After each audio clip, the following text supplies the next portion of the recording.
जय हिंद दोस्तों। तो स्वागत करते हैं एक बार फिर से आपके अपने भाई के YouTube channel IAS my target पे। तो दोस्तों हर दिन के भांति जो है आज भी हम 5 प्रश्नों को सॉल्व करेंगे। तो चूंकि अभी जो है ई पेपर में मात्र 4 ही प्रश्न रह गए हैं। 4 प्रश्न के बाद जो है ये कंप्लीट हो जाएंगे आज, ठीक ना। तो आज का जो सेशन रहेंगे वो पूरा GS कंप्लीट, GS पेपर 1 जो हुए हैं प्री में, तो वो कंप्लीट हो जाएंगे। तो जो न्यू है उनको हम बता दें कि ये जो है हम जो अभी सॉल्व कर रहे हैं लगातार सिविल सर्विस प्री में जो एग्ज़ाम हुए हैं, प्रीलिम्स जो होते हैं, तो उसमें 2 पेपर होते हैं, GS और CSET। तो GS पेपर को हमने सॉल्व लगभग कर लिए। तो आज का ये वीडियो जो है कंप्लीट रूप से हो जाएंगे, ठीक ना। तो जो भी भाई नहीं देखे हैं प्लेलिस्ट चेकआउट कीजिए, प्लेलिस्ट में इनका सारा वीडियो दिया हुआ है, वहाँ से देख लीजिए, ठीक है। तो आगे हम कुछ बातचीत करेंगे, तो पहले प्रश्न को सॉल्व कर लेते हैं, उसके बाद बातचीत करेंगे, नहीं तो ज़्यादा समय ले लेते हैं, ठीक है। तो देखिए प्रश्न संख्या 97 से प्रारंभ करेंगे। तो देखिए यहाँ पे प्रश्न संख्या 97 क्या कह रहे हैं। 4 प्रश्न है, चारों को सॉल्व करना है, ठीक ना।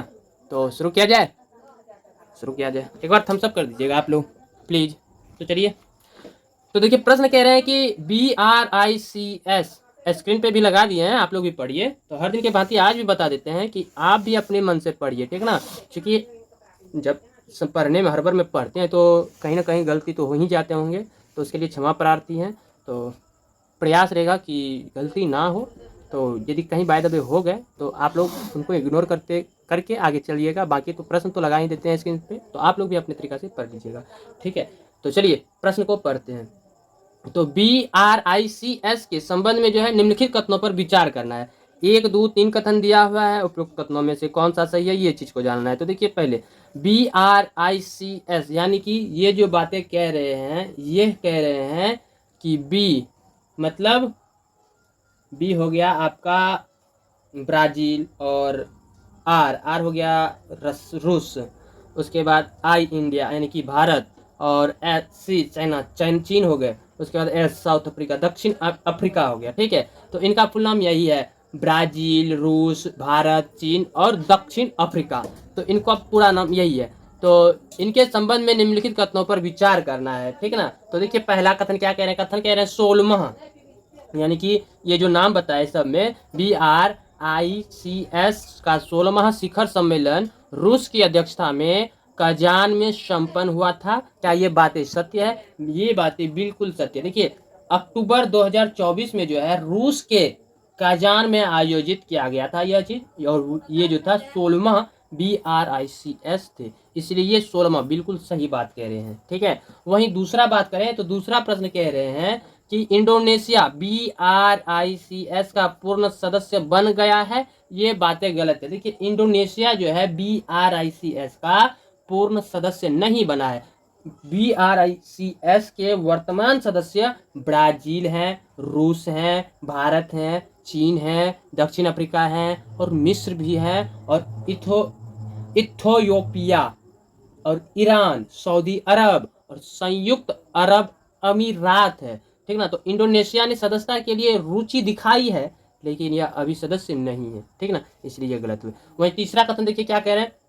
तीसरा कह 16वां BRICS शिखर सम्मेलन का मुख्य विषय न्यायपूर्ण वैश्विक विकास और सुरक्षा के लिए बहुसांस्कृतिक वाद। देखिए ये बातें सही होती है यदि बहुसांस्कृतिक वाद के जगह पे यहाँ पे अन्य रहते बहुध्रुवीयता, ठीक ना। ये बहुध्रुवीयता पे जोर दिए थे 16वां जब हुआ था, 16वां शिखर सम्मेलन जब हुआ तो ये बहुध्रुवीयता पर ज्यादा जोर दिया था। इसी वजह से यहाँ पे जो बहुध्रुवीयता रहते तो ये सही होता, लेकिन यहाँ बहुत सांस्कृतिक बात कह रहे हैं ना, इस वजह से ये भी गलत हो गए। कथन 3 भी गलत हो गए। क्लियर है? अब बताइए कौन सही है। एक है तो ऑप्शन में ढूंढिए, केवल एक ऑप्शन डी में है, तो इसका मतलब इनका सही जवाब कौन सा होगा आप लोग कमेंट करके बता सकते हैं, तो हम टिक ही मार देते हैं। बाकी आप लोग भी कमेंट कीजिए भाई, ऑप्शन डी। क्लियर है? प्रश्न संख्या 98।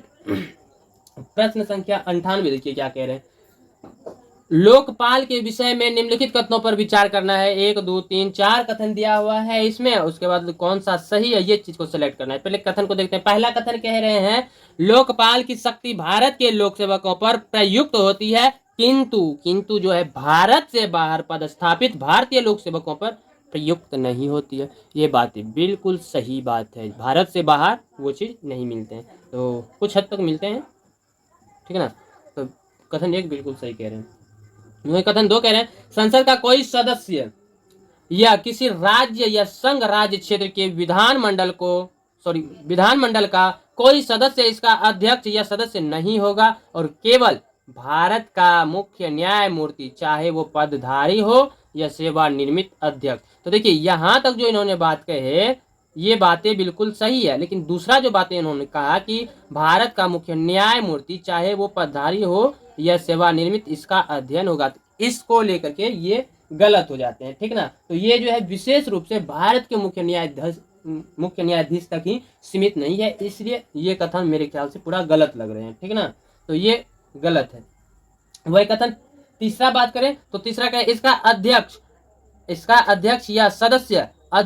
या सदस्य के रूप में पद धारण करने की तारीख को 45 वर्ष से कम व्यय का व्यक्ति होगा। ये बातें बिल्कुल सही कह रहे हैं। यदि इनका अधिनियम जो 2013 है, यानी कि लोकपाल और लोकायुक्त अधिनियम 2013 को देखिएगा तो इसमें पूरी तरह से तो 2013 को इसमें पूरी तरह से बताया गया है कि कोई व्यक्ति अध्यक्ष या सदस्य के रूप में नियुक्त के लिए तब तक योग्य नहीं होगा जब तक कि उनका 45 वर्ष की आयु पूरी ना कर ली, ठीक ना। तो वही बात यहाँ कह रहे हैं, तो इसका मतलब ये बिल्कुल सही बात है। अब कथन 4 देखिए, कथन 4 कह रहे हैं लोकपाल भारत के पदासीन प्रधानमंत्री के विरुद्ध भ्रष्टाचार के अभिकथनों की जांच नहीं कर सकता। भाई साहब कर सकता है, यदि पीएम ही भ्रष्टाचार निकल गए तो उन पे भी तो कार्रवाई होंगे ना। तो इसलिए ये बातें कथन 4 भी गलत है, ठीक ना। इनके लिए जो है लोकपाल के पास प्रधानमंत्री के खिलाफ भ्रष्टाचार के आरोपों की जांच करने की शक्ति है, तो कुछ सुरक्षा उपायों के साथ है, ऐसे आम जनता की तरह नहीं है, कुछ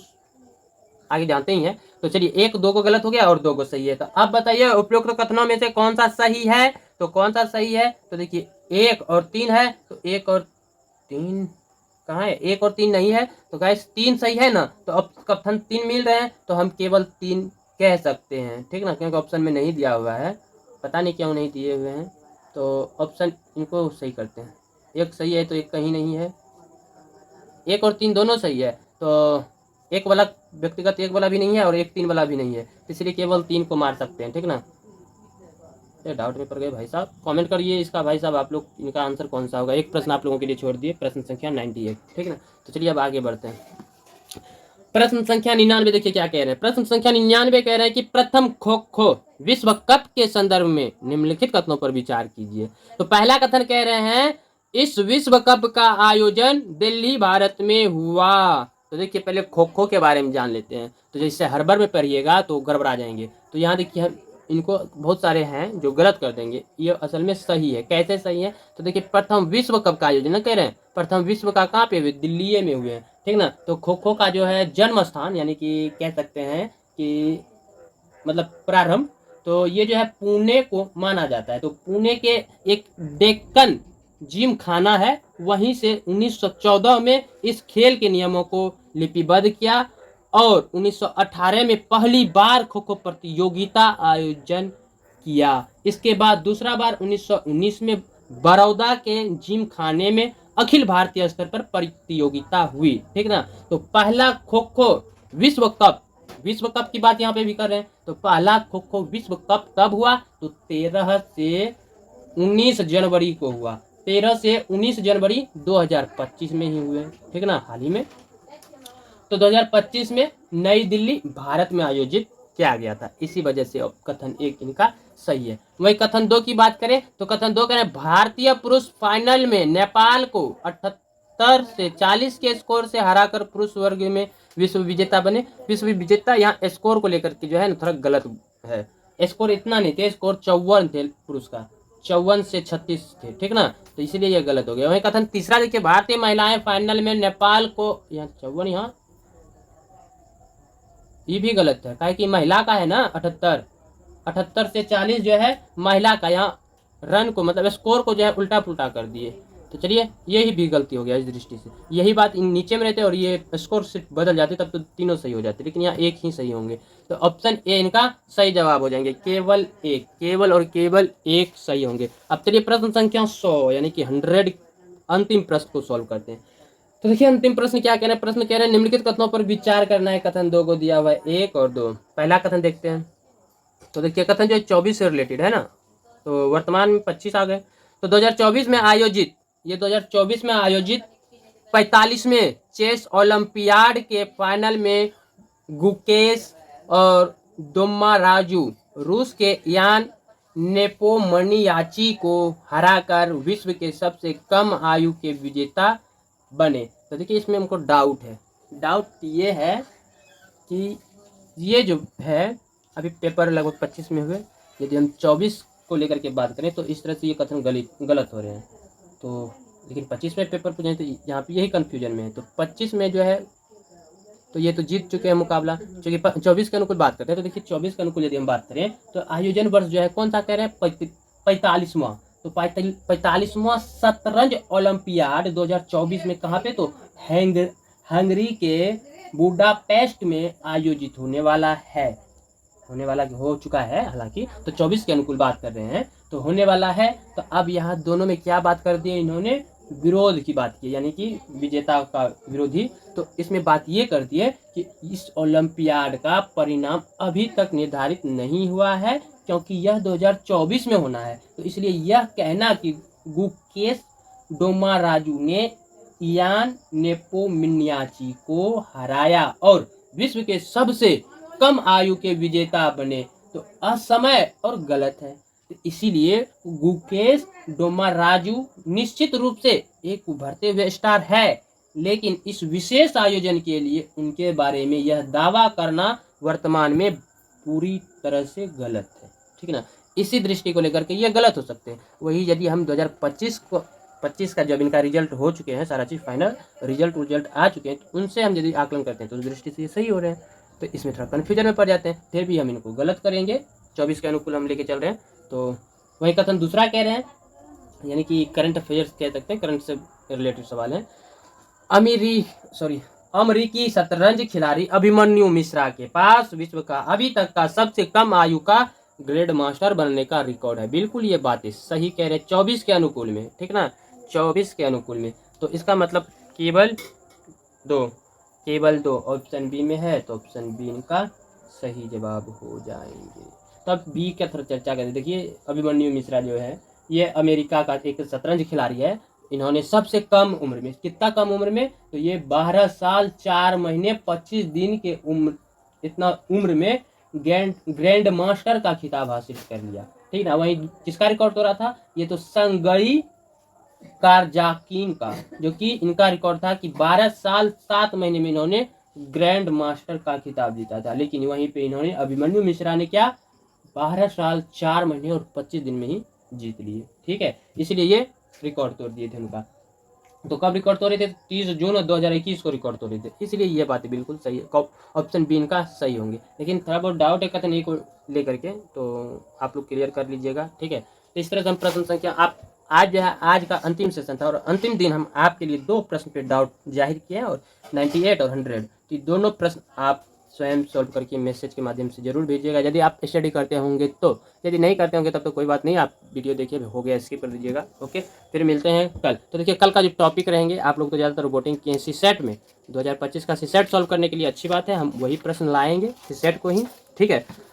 तो उससे पहले जो है आपको प्रमाणिकता भी चाहिए ना। मान लीजिए 24 का सॉल्व किए, 25 का सॉल्व कर लिए जीएस को, तो इनका आपको प्रमाणिकता भी चाहिए ना कि कहाँ कितना हद तक हम सही कर रहे हैं या गलत कर रहे हैं। तो इसके लिए 2024 का ऑफिशियल वेबसाइट पे लगभग कुछ दिन पहले आंसर की आ चुके हैं। तो हम प्रयास करेंगे कि वीडियो में जो प्लेलिस्ट बना हुआ 2024 का भी, तो उसमें जो हम PYQ को सॉल्व किए हैं जिसका आंसर हम अपने से दिए हैं, उनका आंसर एक बना करके अलग चार्टर तैयार कर लेंगे। उसके बाद दूसरा एक ऑफिशियल वेबसाइट का जीरोक्स निकाल लेंगे। दोनों का मैचिंग कल के वीडियो में हम वही काम करेंगे, ठीक है ना। उसके बाद 25 का अगले दिन करेंगे। तो 25 का भी हम जो ये पेपर हुए इनका जो मतलब सॉल्व किए, एक बगल से 1 से लेकर के 100 प्रश्न का आंसरिंग परसों करेंगे 25 का। उसके बाद तरसों से सीसेट प्रारंभ कर देंगे, ओके। तो आशा है कि आप लोग जरूर प्यार और सपोर्ट बरसाइएगा। तब तक के लिए अब मिलते हैं कल और आप लोग भी अपना स्टडी करते रहिएगा। बाकी आज भी हम लगभग कितना 15 मिनट आज का मिल लिए, ठीक है ना। तो आज 4 ही प्रश्न थे ना, इसीलिए तो आज बातचीत भी बहुत सारा कर लिए। मिलते हैं अब फिर कल एनालिसिस करेंगे सिर्फ 2024 का, फिर परसों 25 का, तरसों से सीसेट अपना प्रारंभ। तो तब तक के लिए लव यू, बाय बाय, जय हिंद, गुड नाइट, मस्ती से पढ़ते रहिए, ओके बाय।